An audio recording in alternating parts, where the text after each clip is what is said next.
Selamat siang Bapak Ibu Saudara, kita berjumpa lagi di mana coba? Di ibadah online UCC. Sebelum mendengarkan firman, saya akan menyampaikan beberapa informasi yang Bapak dan Ibu bisa simak. Buat Bapak Ibu yang belum subscribe YouTube channel kita, jangan lupa di subscribe ya, dan nyalain lonceng notifikasi yang ada di sebelah tombol subscribe, supaya Bapak Ibu selalu dapat update dari UCC.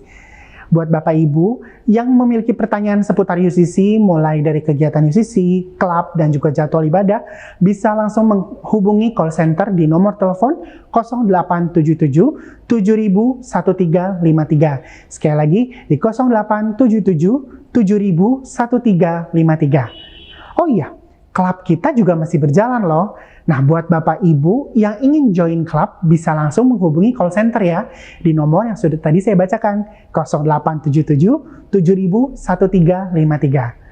Buat Bapak Ibu yang ingin memberikan persembahan dan juga perpuluhan, bisa langsung mentransfer ke nomor rekening BCA 77706666168 atas nama Elvina Suryadinata.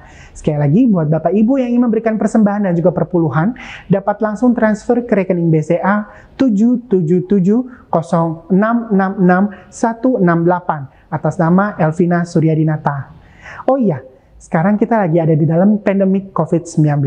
Saya ingin menghimbau Bapak Ibu Saudara untuk dapat menuruti himbauan dari pemerintah. Jangan lupa pakai masker ya ketika Bapak Ibu harus banget keluar dari rumah. Yang kedua, selalu cuci tangan pakai sabun kalau Bapak Ibu ada di rumah. Yang ketiga, jangan lupa selalu bawa hand sanitizer di tas atau di kantong Bapak Ibu Saudara, supaya ketika nggak ada tempat cuci tangan, tapi tangan Bapak Ibu Saudara tetap higienis. Dan yang terakhir, jangan lupa jaga social distancing kita ya, minimal 1-2 meter. Ini semua untuk kebaikan kita bersama, supaya pandemi COVID-19 segera berakhir. Oke, sekarang yuk kita sama-sama siapin hati dan juga pikiran kita. Kita mau memuji dan menyembah Tuhan. Tuhan Yesus memberkati. Bapak Ibu Saudara, sebelum kita memulai ibadah online, mari kita sama-sama memuji Tuhan.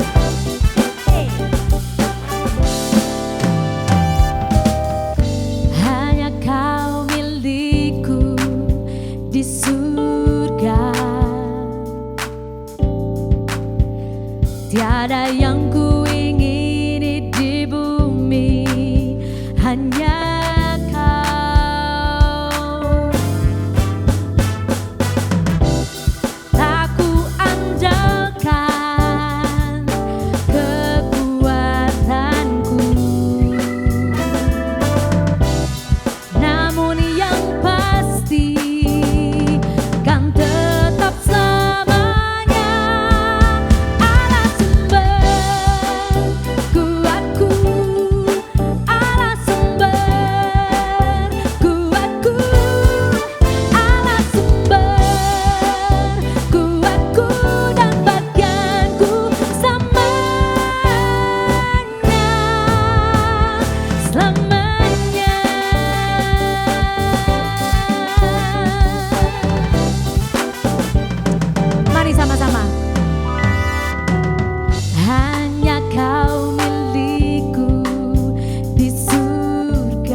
selama-lamanya kita tidak akan kekurangan karena Tuhan adalah gembalaku.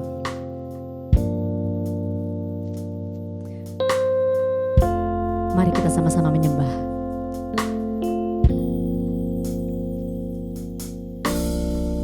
Tuhan adalah gembalaku, takkan kekurangan aku. Dia membaringkan aku di padang yang berumput hijau. Dia membimbingku ke air yang tenang. Dia menyegarkan jiwaku.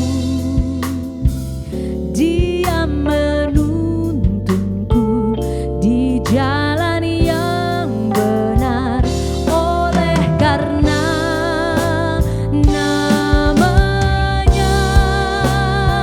Sekalipun aku berjalan dalam lembah kegelapan.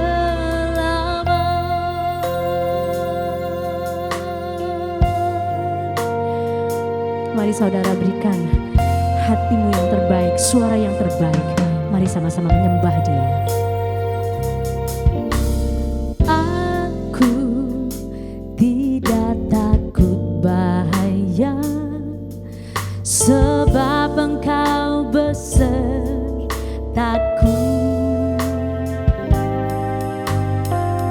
Gadamu dan tongkatmu, itulah yang menghibur aku. Ia membimbingku ke air yang tenang. Ia menyegarkan jiwaku. Ia menuntunku di jalan yang benar, oleh karena namanya. Sekalipun aku berjalan dalam lembah kegelapan, Ia membimbingku ke air yang tenang. Ia menyegarkan jiwaku. Ia menuntunku di jalan yang benar, oleh karena namanya. Sekalipun aku berjalan dalam lembah kegelapan, sebab aku akan diam dalam rumah Tuhan sepanjang masa. Tuhan memberkati.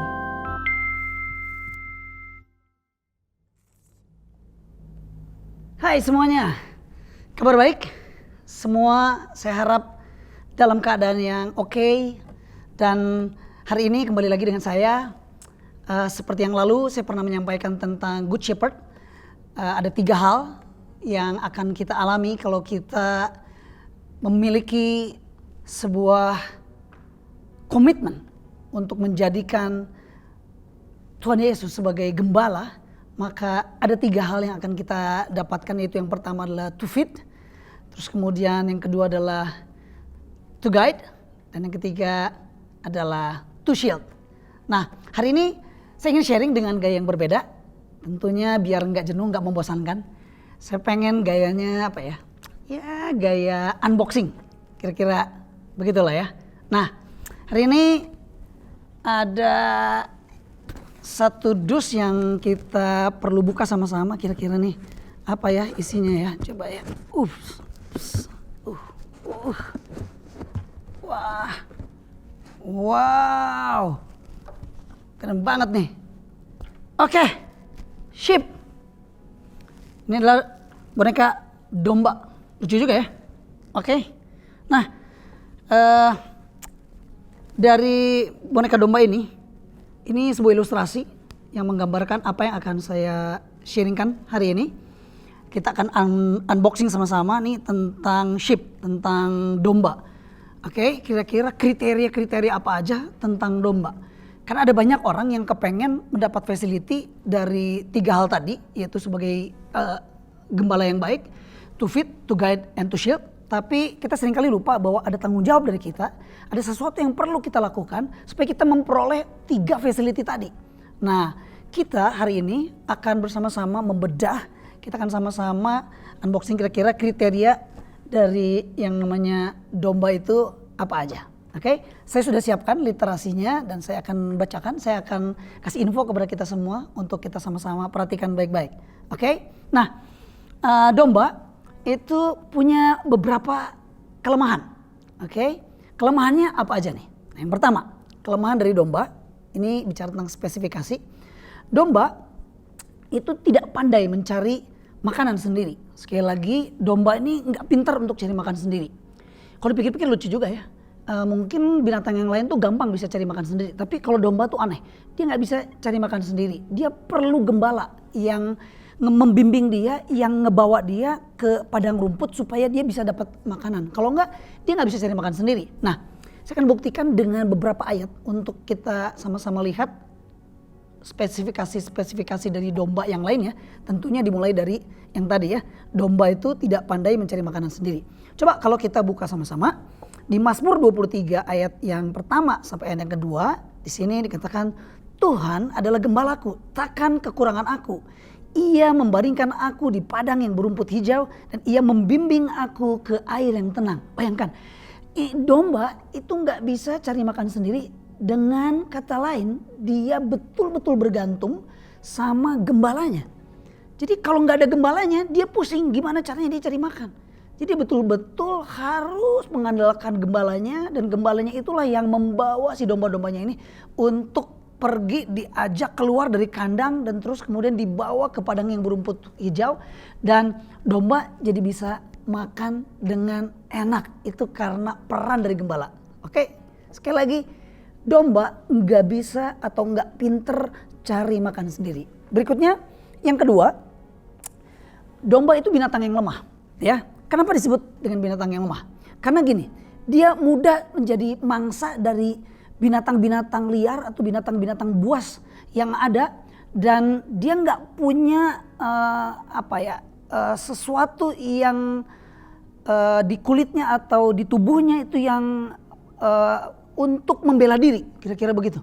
Nah, beberapa binatang yang lain itu dia punya alat untuk melindungi dirinya. Nah, kalau domba ini nggak ada. Nah, perhatikan Bapak Ibu Saudara, binatang yang lemah, domba ini, dia itu mudah sekali diterkam atau jadi mangsa dari binatang yang lain. Dan kalau serigala itu datang untuk menerkam domba, maka domba itu akan tercerai-berai, lari. Apalagi kalau sampai si gembalanya itu udah dipukul atau gembalanya itu mati atau gembalanya itu diserang dan nggak berdaya, akhirnya si domba ini jadi dia kayak kehilangan direction, kehilangan pegangan gitu. Nah, si domba ini akan dengan mudah diserang, dimangsa oleh binatang buas. Nah, di 1 Samuel 17 ayat yang ke-34 firman Tuhan berkata, tetapi Daud berkata kepada Saul, hambamu ini biasa menggembalakan kambing domba ayahnya. Apabila datang singa atau beruang yang menerkam seekor domba dari kawanannya, maka aku mengejarnya. Itu di ayat yang ke-35a. Maka aku mengejarnya, menghajarnya dan melepaskan domba itu dari mulutnya. Bayangkan, dia nggak bisa membela diri, sampai mau nggak mau harus gembalanya yang ngebela, gembalanya yang melindungi si domba ini. Nah, lemah di sini kira-kira lemah dalam hal apa? Yang pertama, dia harus dijagain sama gembalanya.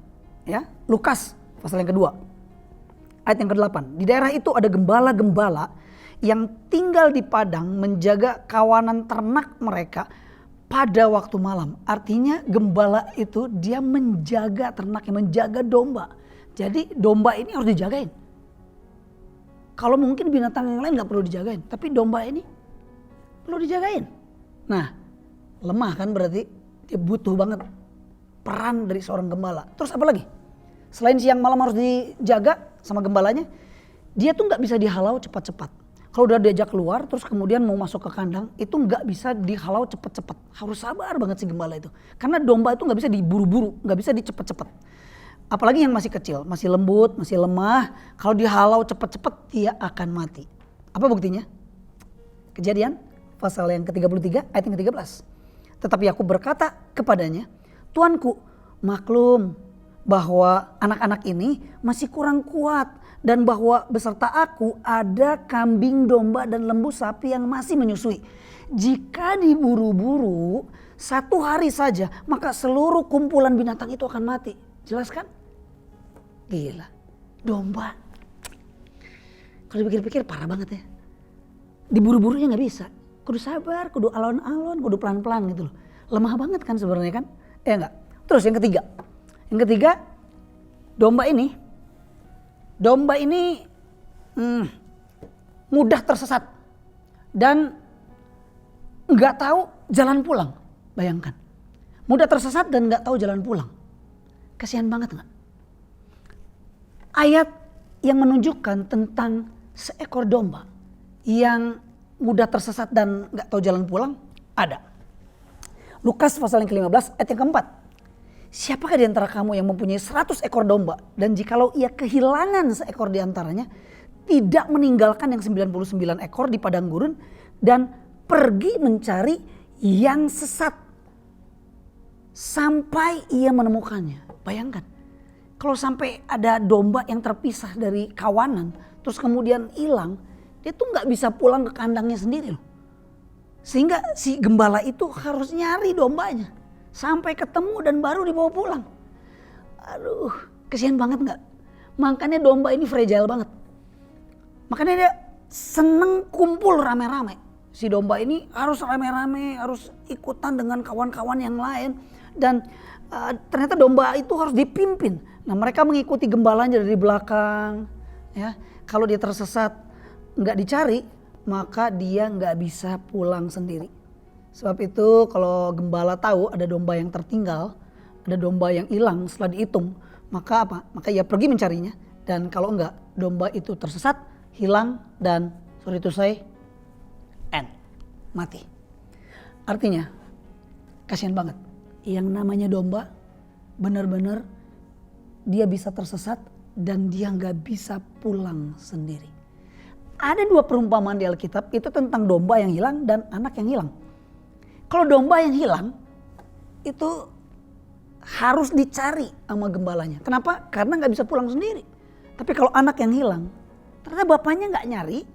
Ya, di ilustrasi itu, di perumpamaan itu, anaknya itulah yang kembali. Karena apa? Karena anak tahu jalan pulang. Domba nggak tahu jalan pulang. Gimana? Inilah spesifikasi dari domba. Tapi dengar baik-baik, domba bukan gak punya kelebihan, dia punya kelebihan. Saya cari informasi tentang kira-kira kelebihan domba apa. Dan saya dapat dikatakan di sini bahwa satu-satunya kelebihan domba adalah dia tuh memiliki pendengaran yang tajam. Woi, pendengaran yang tajam. Nah sebenarnya serigala juga punya pendengaran yang tajam. Tapi bedanya pendengaran tajam dari seekor serigala itu dari jauh. Tapi kalau domba enggak. Domba beda. Dia punya pendengaran yang tajam dalam mengenali suara si gembala. Suara dari gembala yang membesarkan, yang memeliharanya, yang merawatnya. Ya, domba-domba yang diternakan dia cuma nurut sama gembala yang membesarkannya. Dia nggak akan nurut sama yang lain. Nah, firman Tuhan bilang di Mazmur 100 ayat yang ke-3, kita ini siapa sih? Nah ini ilustrasinya keren. Mazmur 100 ayat yang ketiga berkata demikian. Ketahuilah bahwa Tuhanlah Allah, dialah yang menjadikan kita dan punya dialah kita umatnya dan kawanan domba gembalaannya. Wow, artinya gini, bahwa kita diibaratkan seperti domba-domba ini dan Tuhan kita adalah gembalanya. Keren gak? Jadi kita ini diibaratkan seperti domba-dombanya. Dan inilah spesifikasi domba yang tadi saya sudah jelaskan. Nah, coba kita buka sama-sama di Yohanes pasal yang ke-10 ayat yang ke-14. Kalau kita diibaratkan domba dan Yesus adalah gembala, dikatakan di Yohanes pasal yang ke-10 ayat yang ke-14, Yesus berkata, "Akulah gembala yang baik dan aku mengenal domba-dombaku dan domba-dombaku mengenal aku." Terbukti, apa bukti bahwa gembala mengenal domba-dombanya dan domba-domba mengenal gembalanya? Terbukti di mana? Terbukti di Yohanes pasal yang ke-10 ayat yang ketiga. Firman-Nya berkata, Ia yang maksudnya adalah gembala, Dia memanggil domba-dombanya masing-masing menurut namanya dan menuntunnya keluar. Wow. Dia memanggil domba-dombanya masing-masing menurut namanya. Dan kok domba-dombanya mau bergerak? Karena dia mengenal suara dari gembalanya. Karena dia punya kedekatan dengan gembalanya. Itu keren. Nah, saya ingin mengajak bersama-sama Bapak Ibu Saudara. Yang lalu kita bicara tentang Good Shepherd. Tapi hari ini saya ingin menguatkan Bapak Ibu Saudara untuk memperoleh 3 hal tadi, facility tadi. Bahwa to feed, to guide, and to shield. Maka kita harus jadi domba yang baik. Nah, kira-kira sudahkah kita menjadi domba yang baik? Kriterianya apa, Pastor? Kalau mau jadi gembala yang baik, ada 3 hal yang akan saya sampaikan kepada Bapak Ibu Saudara untuk bisa memahami kriteria seperti apa domba yang baik. Oke? Kualitas dari domba yang baik, good sheep, adalah yang pertama tadi seperti yang tadi kita sudah baca di Yohanes 10 ayat yang ketiga, bahwa gembala itu memanggil domba-dombanya masing-masing menurut namanya dan menuntunnya keluar. Menuntunnya keluar bicara tentang apa? Tentang to guide. Dan dikatakan bahwa tadi sudah kita baca di Yohanes 10 ayat yang ke-14, oh akulah gembala yang baik dan aku mengenal domba-dombaku dan domba-dombaku mengenal aku. Artinya apa? Artinya yang pertama, kalau saudara menjadi good sheep, menjadi domba yang baik, kriteria yang pertama adalah mengenal gembalanya. Pertanyaannya, apakah kita sudah mengenal belum gembala kita? Jangan cuma sekedar kita, aku mau menjadikan Yesus sebagai gembala yang baik.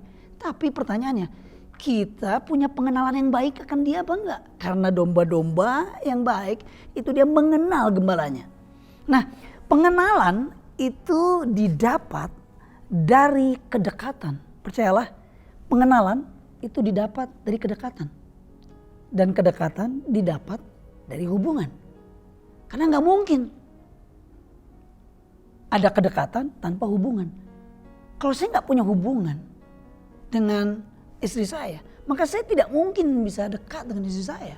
Karena itu dimulai dari hubungan. Lalu kemudian masuk ke level berikutnya, yaitu kedekatan. Dan makin dekat saya dengan seseorang, maka saya akan mengenal dia.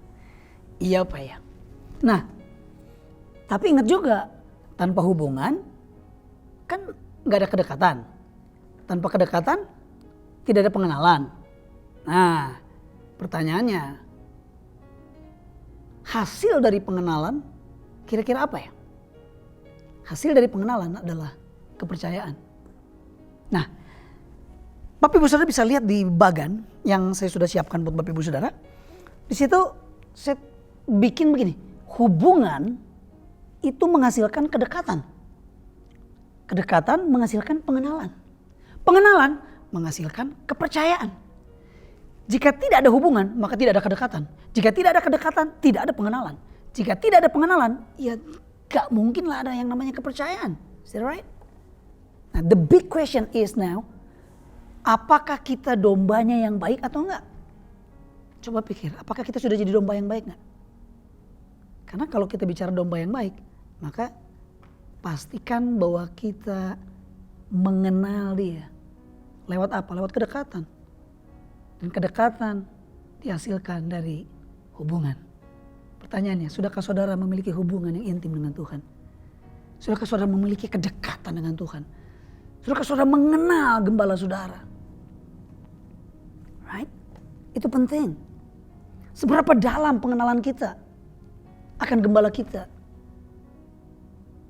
Apalagi di musim, di pandemik COVID-19 ini. Terjadi banyak perubahan besar baik di negeri maupun di family maupun di dalam kehidupan kita. Karena yang tadinya kita bisa bebas kemana aja sekarang gak bisa bebas kemana aja. Ada batasan-batasan. Dan beberapa kita kurang mengenal dari apa yang dimaksud oleh gembala kita. Kenapa ini harus terjadi? Dan kenapa kita harus mengalami ini? Ingat baik-baik. Tuhan gak pernah berjanji bahwa kalau bersama dengan dia nggak ada lembah kekelaman yang dilewati, enggak. Itu sebabnya firman Allah berkata di Mazmur, ingat di sharing saya yang lalu, bahwa sekalipun aku berjalan dalam lembah kekelaman, aku tidak takut bahaya. Artinya begini, bahwa lembah kekelaman harus kita alami. Tapi selama kita bersama, domba-domba bersama dengan gembalanya, wow, kita nggak takut bahaya. Kenapa? Karena gembalanya akan memprotek kita. Karena gembala yang baik dia akan menyerahkan nyawanya bagi domba-dombanya. Akan menyelamatkan domba-dombanya. Nah itu yang pertama. Yaitu knowing. Oke? Jadi kriteria yang pertama tentang domba yang baik adalah apakah kita mengenal gembalanya. Karena gembala yang baik mengenal domba-dombanya dan domba-dombanya mengenal gembalanya. Domba-dombanya mengenal aku, kata firman Tuhan. Saya mengencourage setiap kita, mari miliki hubungan dan miliki kedekatan dan kemudian miliki pengenalan sehingga lewat itu kita memiliki kepercayaan kepada Tuhan. Banyak dari antara kita yang hari-hari ini ragu sama Tuhan. Bener kita ini harus ngalamin yang kayak gini? Ya namanya manusia pengennya semua lancar, semua aman, semua damai, gak ada masalah. Pengennya manusia gitu. Tapi enggak, karena itu gak mendewasakan kita. Dan seringkali gembala harus bawa kita. Untuk apa? Untuk melewati lembah kekelaman. Supaya kita bisa mengalami penyertaan Tuhan dalam kehidupan kita. Are you a good sheep? Dimulai dari knowing. Mengenal. Itu tanda pertama kalau engkau domba yang baik. Oke? Yang kedua adalah listening, mendengar. Karena apa? Karena domba yang baik dikatakan di Yohanes 10 ayat yang ketiga tadi, bahwa ketika gembala memanggil domba-dombanya, masing-masing menurut namanya, dan menuntunnya keluar, si domba-domba itu mendengar. Nah, saya ingin membahas sedikit tentang what is the difference between hear and listening. Mendengar dan mendengarkan. Itu dua hal yang berbeda. Nah, saya coba search apa arti hear, apa arti mendengar. Hear, a sound or noise comes into your ear without you making an effort. Artinya gini, ada suara atau ada bunyi yang datang ke dalam telinga kita, terdengar oleh telinga kita tanpa membutuhkan sebuah usaha. Dan jika dilihat dari maknanya, kata hear ini digunakan saat kita mendengar suara-suara yang tanpa disengaja. Atau ada suara-suara yang masuk ke telinga kita tanpa kita berusaha untuk mendengarkannya. Itulah hear, itulah mendengar. Tetapi listening, it's different. Mendengarkan itu berbeda. Berbeda dengan hear, kata listen digunakan ketika kita berusaha untuk mendengar suara atau pembicaraan orang lain. Maupun sebagai kata kerja, verb, untuk menyuruh seseorang untuk mendengarkan. Jadi kita juga menggunakan kata listen saat kita benar-benar memperhatikan suara yang kita dengar. Artinya mendengar dengan mendengarkan beda. Kalau mendengar itu nggak perlu sengaja-sengaja. Karena pada saat kita lagi beraktiviti gini, saya mendengar nih ada suara AC. Tapi saya tidak sedang mendengarkan. Beda kalau seandainya sekarang saya sambil dengarkan musik. Terus saya mendengar ada bunyi AC. Itu mendengar ada bunyi mesin AC bergerak, berbunyi. Tapi saya tidak sedang mendengarkan itu. Karena saya sedang mendengarkan musik. Nah, Bapak Ibu Saudara, mendengar dengan mendengarkan itu berbeda. Begini, mendengar belum tentu mendengarkan. Tapi mendengarkan pasti dia mendengar. Bahkan lebih dari sekadar mendengar. Concern, pay attention. Nah, Tuhan mau kita sebagai domba-dombanya itu bukan cuma mendengar suara dari gembala, tapi mendengarkan suara dari gembala kita. Pertanyaannya, yang hari-hari ini saudara dengar, suara siapa? Suara gembala saudara kah? Atau suara siapa? Atau saudara mendengar sih, tapi nggak mendengarkan. Nah, coba Bapak Ibu Saudara bisa melihat ada ilustrasi yang akan saya tampilkan kepada Bapak Ibu Saudara. Silahkan Bapak Ibu Saudara lihat ilustrasi berikut ini. Kak Widi kok ini teh aku lagi mau nulis catatan pesanan. Nah udah ada namanya Koci, Kok Calvin sama Ciliani. Nah cuman total pesanannya berapa? Kan kemarin udah si Kak Oci kan 2, Kok Calvin 3 ya. Enggak. Tapi jangan sambil, kok masih sibuk sendiri aja. Ini tuh aku lagi ngobrol, ngedengerin gak sih? Denger. Denger apa? Wong catatannya aja beda sama yang Koko omongin. Bener denger kok. Itu mah gak ngedengerin, main aja sendiri. Dek! Nah, kelihatan kan? Iya nggak? Gimana setelah ngelihat ilustrasi tadi? Bagus nggak? Bagus kan? Nah, ada satu ayat lagi yang ingin saya tambahkan. Ayat Yohanes 10 ayat yang ketiga berkata bahwa domba-domba mendengarkan suaranya. Dan ia memanggil domba-dombanya masing-masing menurut namanya dan menuntunnya keluar. Nah,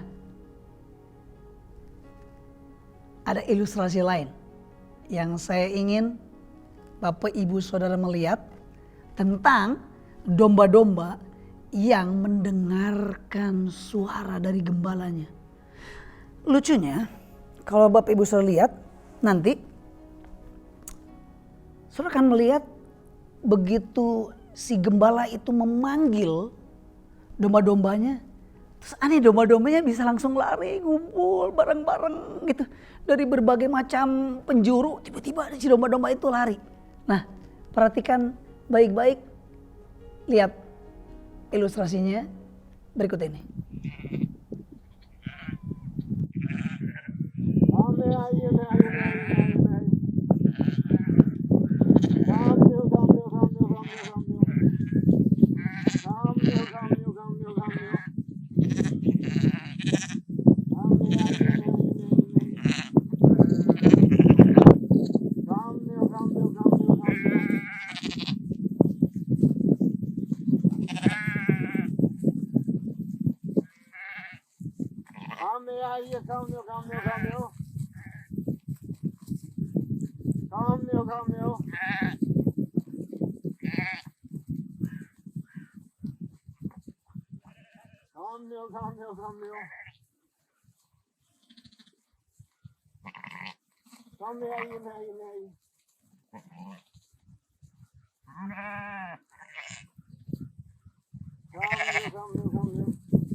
Nah, saya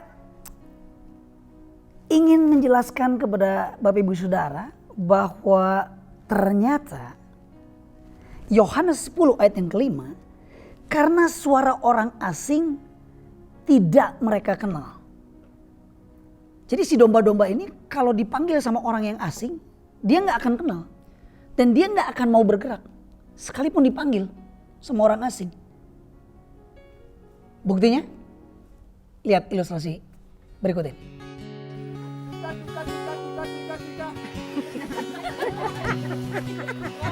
One more time.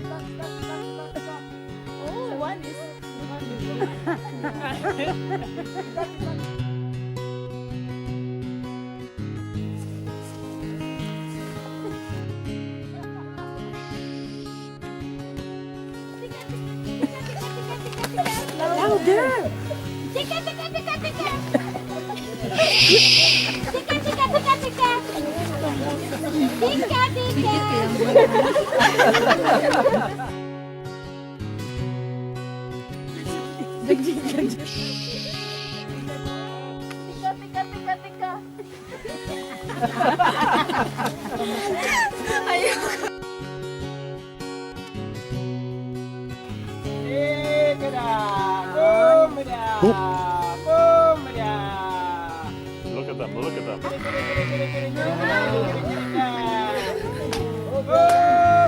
that amazing? They are coming. Oh my God. Oh my God. I can't believe it. Oh my God. These two white boys. Oh my God. This is amazing. Bapak Ibu Saudara, di ilustrasi yang pertama sudah jelas ketika Caca atau Ica datang ke Widi, dia mau ngajak bicara, tapi Widi sibuk dengan gadgetnya. Walaupun dia mendengar, tapi jelas dia tidak mendengarkan. Berapa banyak di antara kita yang sering mengalami kayak gitu tuh. Mungkin suami istri atau orang tua sama anak, benar nggak? Anak kadangkala ngomong sama orang tuanya, iya, papa dengar, iya papa dengar. Padahal sebenarnya nggak mendengarkan. Nah itulah bedanya mendengar dengan mendengarkan. Dan saya mau mengajak Bapak Ibu Saudara mulai upgrade hari ini untuk bukan cuma sekedar mendengar, tapi mendengarkan. Mendengarkan artinya pay attention. Nah, saya berkomitmen bahwa setiap kali kalau ada orang yang ingin berjumpa dengan saya, minta waktu saya untuk konseling, untuk ngobrol, untuk curhat, untuk ditolong masalahnya. Padahal dia yang butuh loh. Saya menyediakan waktu buat dia. Sebenarnya saya bisa aja begini, kan lu yang butuh, terserah gue dong. Kalau gue mau ngedengerin masalahnya sambil mainan handphone, bisa aja. Kan lu yang butuh. Saya bisa saja di atas angin, ya karena lu yang butuh, gue dengar. Tapi enggak, saya telah berkomitmen. Tegur saya, kalau seandainya saya bertemu dengan saudara, dan saudara membutuhkan saya. Dan ketika saya ngobrol dengan saudara, lalu kemudian saya sibuk mainan HP. Enggak, karena saya berkomitmen.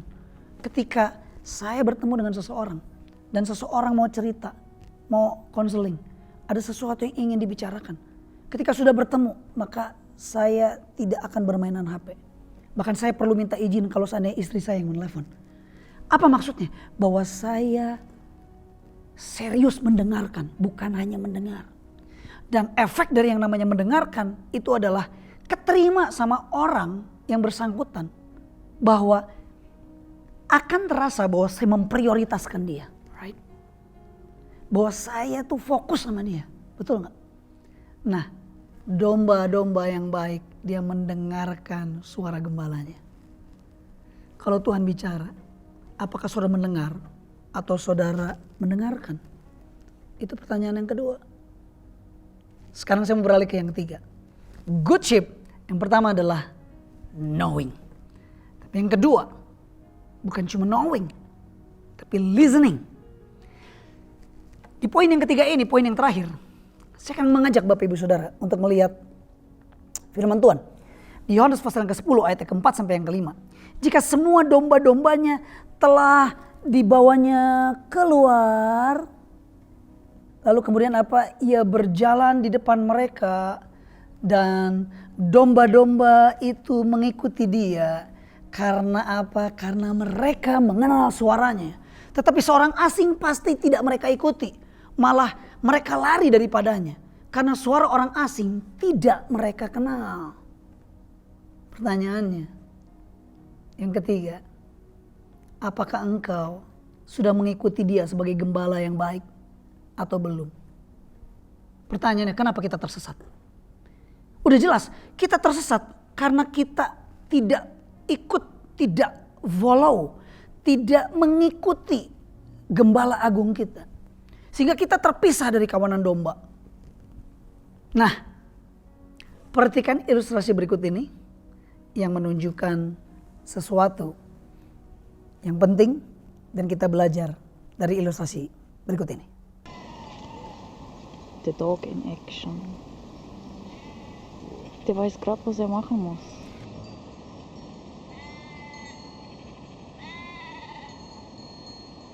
Krass. Super, jetzt kommt der her.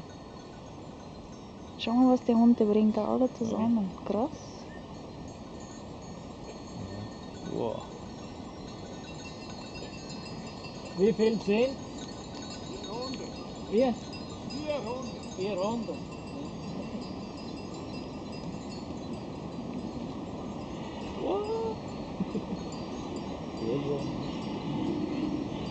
Wenn Sie da oder da durch?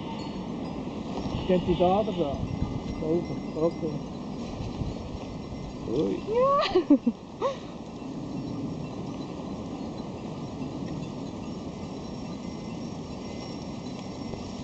Ui, ui.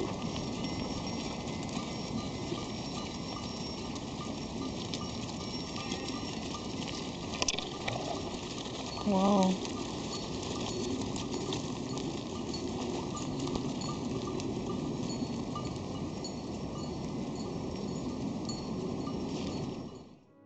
Bapak Ibu Saudara, mengapa kita tersesat? Kita tersesat karena apa? Karena kita seringkali mengambil jalan kita sendiri dan gak mau mengikuti jalan yang sudah disediakan, yang disiapkan oleh gembala kita. Yesaya 53 ayat yang ke-6 berkata, kita sekalian sesat seperti domba.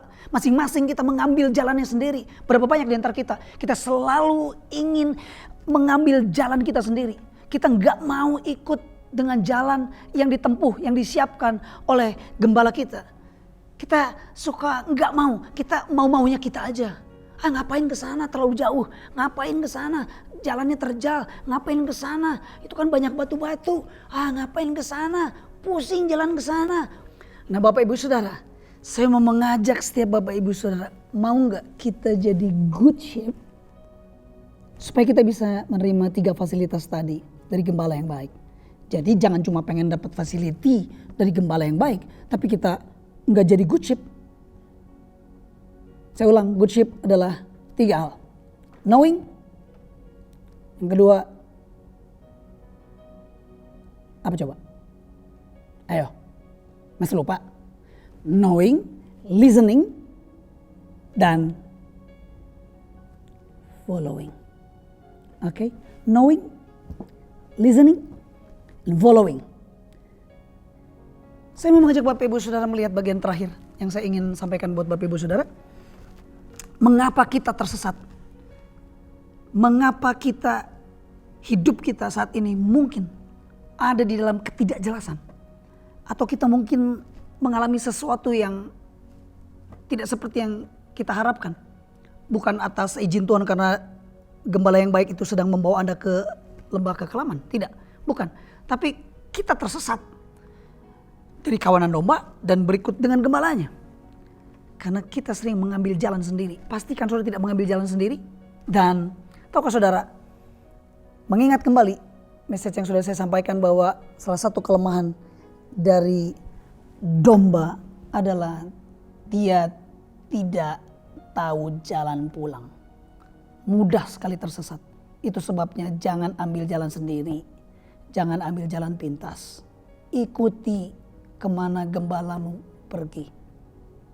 Nah, di negara-negara Timur Tengah, sekedar informasi. Jikalau seekor anak domba sering meninggalkan kawanan domba, terus kemudian dia akhirnya tersesat, lalu ditemukan oleh gembalanya, maka karena sering dia meninggalkan dan sering tersesat atau sering mengambil jalannya sendiri, maka apa yang dilakukan oleh seorang gembala yang baik? Maka dia mematahkan tulang kakinya, lalu membebatnya, dan oleh karena anak domba itu nggak bisa berjalan, maka dia terpaksa harus digendong sama gembalanya, ditaruh di sini di punggungnya, digendong begitu. Nah, supaya apa? Supaya karena dia nggak bisa jalan, supaya dia bisa kembali ke kandang, dibantu oleh gembalanya, ditolong oleh gembalanya, digendong dan dirawat kemudian sampai sembuh.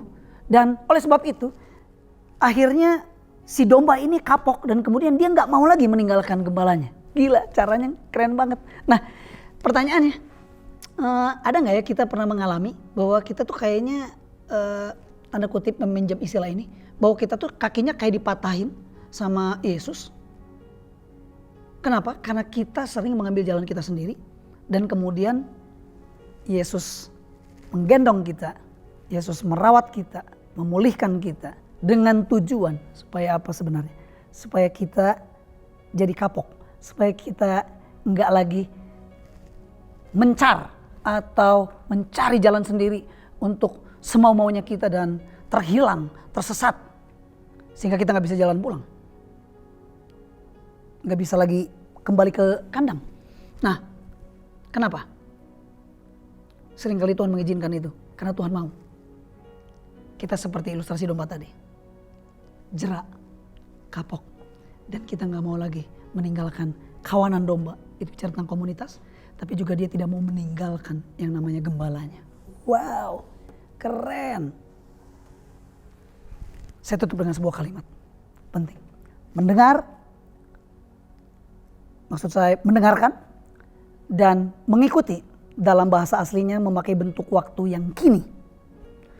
Artinya bahwa aktivitas yang diulang sehingga itu menjadi sebuah kebiasaan. Artinya saya berharap kepada Bapak Ibu Saudara untuk menjadi good sheep, knowing, listening, dan following. Itu dilakukan berulang-ulang. Sehingga apa? Sehingga itu jadi sebuah lifestyle dalam hidup saudara. Untuk saudara bisa menikmati 3 facility dari gembala yang baik. Oke, saya selesai. Unboxingnya selesai. Makanya jangan suka nyari jalan sendiri. Ya, ini saudara suka cari jalan sendiri, akhirnya tersesat, akhirnya apa nih? Terpaksa kakinya dipatahkan dan kemudian digendong, dirawat, dipulihkan supaya dia bisa kembali dan enggak melakukan lagi apa yang pernah dia lakukan. Saya berharap saudara menjadi good sheep dalam kehidupan saudara. Oke? Kita berdoa. Bapa di dalam sorga, terima kasih buat kebenaran firman-Mu yang telah dibukakan buat kami. Sederhana, tapi kami mau berjalan di dalam kebenaran firman-Mu. Ampuni kami kalau selama ini kami selalu minta 3 fasilitas dari seorang gembala. Bahkan kami berkata kami sudah menjadikan Yesus sebagai gembala yang baik. Tapi dalam perjalanan yang seringkali kita seperti domba yang sesat, yang mengambil jalannya sendiri. Mau-maunya kita sendiri. Kita gak dengar-dengaran apa kata Tuhan. Kita memilih, memutuskan kehidupan, memutuskan keputusan dengan seenaknya, semaunya kita, tanpa kita terkoneksi dengan Bapa di sorga sebagai gembala yang baik, Yesus yang kami puja. Please forgive us, Lord. Ampuni kami kalau selama ini kami berlaku seperti itu. Kami mau berubah. Mulai hari ini, setelah mendengar pesan ini, kami mau mulai dengan knowing. Membangun hubungan. Menghasilkan sebuah hubungan yang dekat. Dan kemudian kedekatan itu menghasilkan sebuah pengenalan. Dan pengenalan itu menghasilkan sebuah kepercayaan. Bahwa apapun yang sedang Tuhan lakukan dalam kehidupan kami, itu semata-mata untuk membawa kebaikan bagi kami. Lalu kami mau belajar mendengarkan lewat telinga kami. Bukan cuma mendengar, tapi kami mau mendengarkan. Pay attention more kepada gembala kami, Agung. Dan yang terakhir kami mau following, kemanapun kau pergi. Kami mau ikut, kami gak mau ngambil jalan sendiri. Kami gak mau semau-maunya kami. Kami mau dipimpin oleh Tuhan, didirect oleh Tuhan. Kami juga gak mau ngerepotin Tuhan sampai harus mencari kami. Dan harus mematahkan kami. Dan itu menyakitkan. Tapi lewat kebenaran firman Tuhan hari ini, kami mau bersama-sama menyatakan, Lord Jesus, we want to be a good sheep for you, Lord, for your glory. Terima kasih Bapak, terima kasih Tuhan Yesus. Hamba selesai. Biar ini boleh jadi berkat bagi setiap kami semua yang mendengar pesan ini. Dan nama Tuhan dimuliakan, kerajaannya diuntungkan. Terima kasih Bapak, terima kasih Tuhan Yesus, Roh Kudus. Di dalam nama Tuhan Yesus kami mengucap syukur. Semua yang percaya sama-sama katakan, amin.